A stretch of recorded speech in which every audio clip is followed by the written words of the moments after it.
fiable le verset de l'Apocalypse de Saint Jean, ce qu'il est en train de commenter. Ensuite, la peinture, car elle sera expliquée avec les images. Et ensuite, l'explication, car celui qui sait lire, encore mieux pour lui, car il pourra le comprendre. Pour moi, ce qu'il fait me semble brillant, en 3 parties. Dans la peinture, que se passe-t-il quand on illustre davantage? On dit toujours que c'est du latin médiéval. C'est du latin amble. Ce n'est pas un latin érudit, comme celui dit Pando de Tolède. Et alors, il dit toujours que ce n'est pas une opus eruditionis, c'est une opus edificationae intrate, c'est-à-dire pour l'édification des frères et ensuite pour l'édification des gens. C'est pour cela que beaucoup utilisaient des images pour comprendre. L'idée était simple mais brillante, et ce système a permis à beaucoup de personnes d'apprendre sur le contenu des textes sacrés. À Liébana, il existe plusieurs facsimilés des dizaines de Beatos.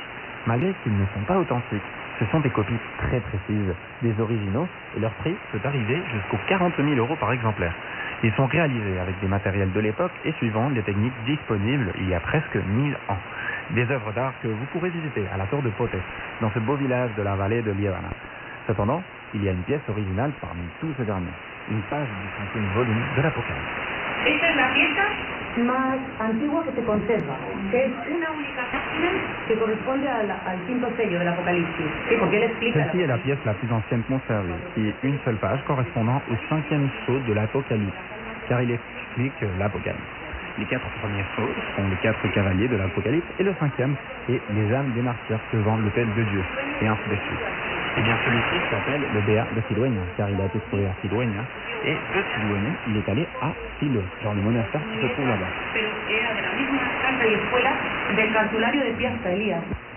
Hilaire nous raconte aussi comment l'initiative de Beato sera répliquée, et le lien de ce dernier avec Umberto Eco, le béatiste le plus célèbre de l'histoire et créateur du genre du roman historique, avec le nom de la rue. Ven aquí abajo es la torre de la biblioteca, ¿sí? Y ven aquí abajo el laberinto. Claro, ¿cómo explico yo? Si no saben leer, que ahí no entra todo el mundo, que solo ciertas personas pueden acceder a los libros sagrados.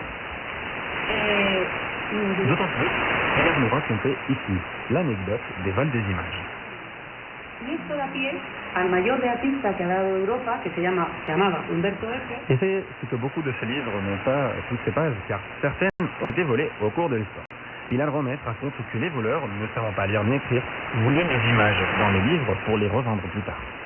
Al mayor beatista que ha dado Europa, que se llamaba Umberto Eco. Disposant de peu de temps pour leur pillage, ils priorisaient les images et respectaient les textes, car ils ne savaient pas ce qui y était écrit. ¿Y por qué Et pourquoi les miniatures ne sont pas là, mais le texte oui? Parce que si j'étais un voleur à l'époque, et je veux prendre quelque chose de valeur pour pouvoir le revendre, et que peut-être, que Dieu me pardonne, nourrir ma famille pendant une semaine, je vais tout droit dans le contexte. Je vais prendre une image au lieu d'une colonne en latin que je ne peux pas lire, que je ne peux pas comprendre. Et il emporte ce qu'il peut, n'est-ce pas?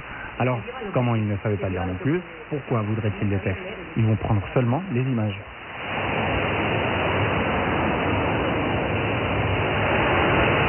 Malgré ce que l'on pourrait penser, les agents du secteur de tourisme religieux ne sont pas tout à fait d'accord avec les autorités religieuses chargées de promouvoir le tourisme quant à l'approche commerciale. C'est une autre chose que nous aveux appris au cours de ce voyage.